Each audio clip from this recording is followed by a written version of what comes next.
What up, y'all? Texas Roots and Fruits. Don't forget to like, share, and subscribe. Got another video for you guys today. We're doing another potting video. I wanted to show you guys how I'm going to pot this avocado tree. This is a day avocado variety. I'm really excited about this one for the long term because it is a semi-dwarf variety, and from what I've seen and read and watched, everything, this is a really good variety to put in a pot. So it can grow in a pot since it's a semi-dwarf variety. They can still get big, but they do really well in pots. And also for my zone 9A or above, this is a pretty good variety to get because it is really cold hardy for avocado varieties. They can withstand low 20s, like 22 degrees, and I'm assuming that they probably would struggle a little bit more at this size compared to if they're a little bit older. But either way, they're a really cold hardy variety, something that if you guys are in my zone, it could probably do really well here. I haven't had this through the winter yet. I think I got this year, but I'm excited to see how it does in the winter. I'll probably still end up protecting it when it's this young, but as it grows, like I said, I got the poncho. If you guys have seen that video, the poncho avocado, that withstood 19 degrees. It was covered with some frost cloth and had some lights on it, but at the end of the day, it still survived, and that one was in ground. So I think this one's going to do really well. I think this one may be a little bit more cold hardy than the poncho, or maybe they're about the same. But yeah, so like I said, 22 to 20 degrees, this one can survive. It does really well in the pots, like I said.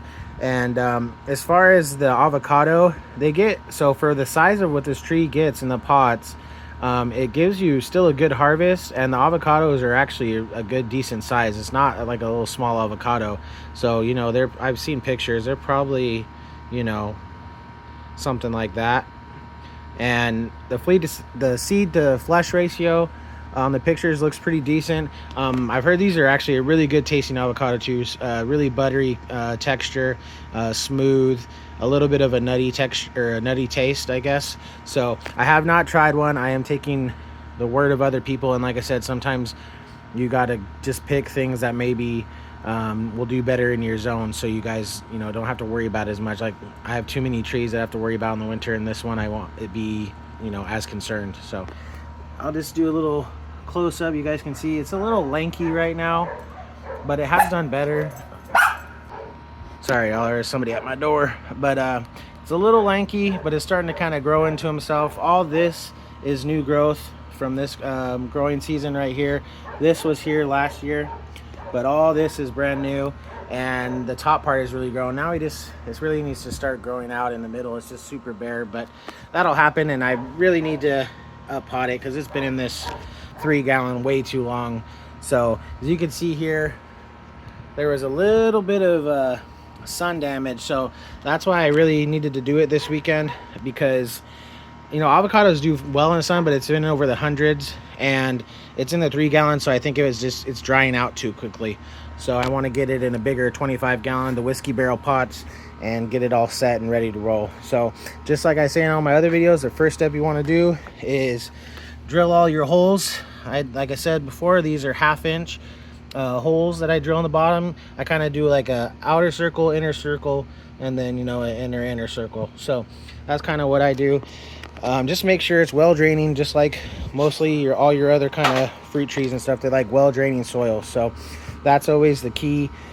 People's mixtures vary, and depending what people have tried and liked, I'm going to use the same mixture I used for my poncho avocado and my Mexico avocado because it's working. And also my mom has this tree, and she used the mixture that I told her, and it's doing really well. Hers looks amazing. So I'm very, very confident that this soil mixture is going to work for this avocado, because sometimes people in Florida with this avocado variety, they even leave them in pots, even though they can grow better in the ground. But some people say that these grow better in pots compared to in the ground. So we'll see about that, but I'm gonna get this soil ready. I already got the holes. Let me get this pot positioned, and we'll get back to you. All right, y'all, I got it where I'm going to put it, which is next to, if you guys just saw my video from last week, this is my Avocados Scarlet variety. I'm going to put it right by it. The mixture of the avocado is definitely different though than the mixture of the avocado is different than the Avocados.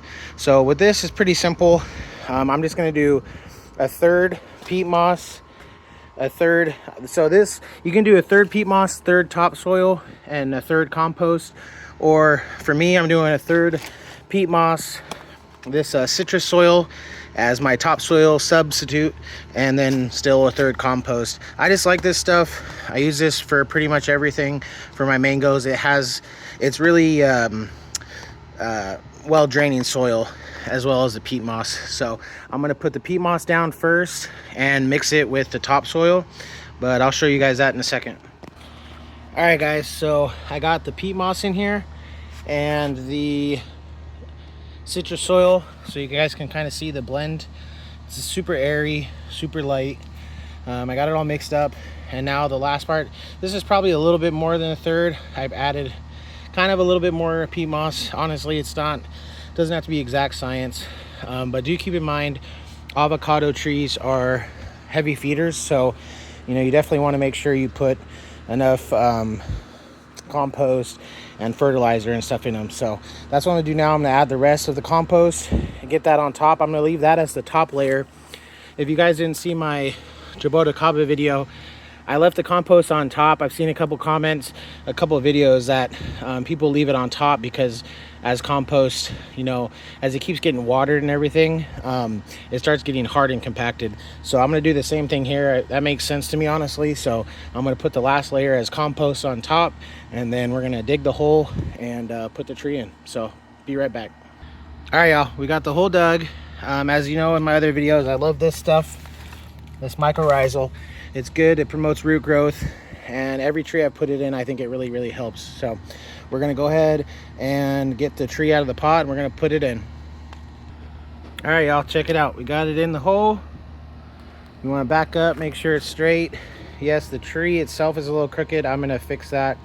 But if you look at the base is straight. So I gotta get a little bit of a taller support for this tree because it's grown. So, but as far as the base, it's fine. So I'm gonna get this all buried up. And last thing you want to do is make sure you mulch to hold that water retention. And I'm gonna get that done and show you guys the final result. All right, y'all, got the mulch on, got a good thick layer. I do a pretty thick layer. Well, one, it helps with the water retention. Two, my dogs for some reason love to pick it out, and it breaks down pretty quick. So I do a little extra, but check it out. I love these whiskey barrels. They're really nice. Instead of the plastic barrels, they got breaks here, so you got a lot of drainage. Obviously the holes on the bottom. So I think these are really, really, they're expensive. They're like $100, but I think they're really worth it for long-term pot trees and pots. So that's what I would recommend. I'm gonna water it now, but you guys know how to water. Just make sure you give it a really, really good soak in water to get everything nice and moist and incorporated. And if the soil starts to fall down, which it should a little bit, then you can always add more compost on top. So that's it, guys. Hope you learned something. If you guys watch all the way to the end, I really, really appreciate it. Leave any comments or questions down below. All right, we'll see you on the next one. Texas Roots and Fruits out.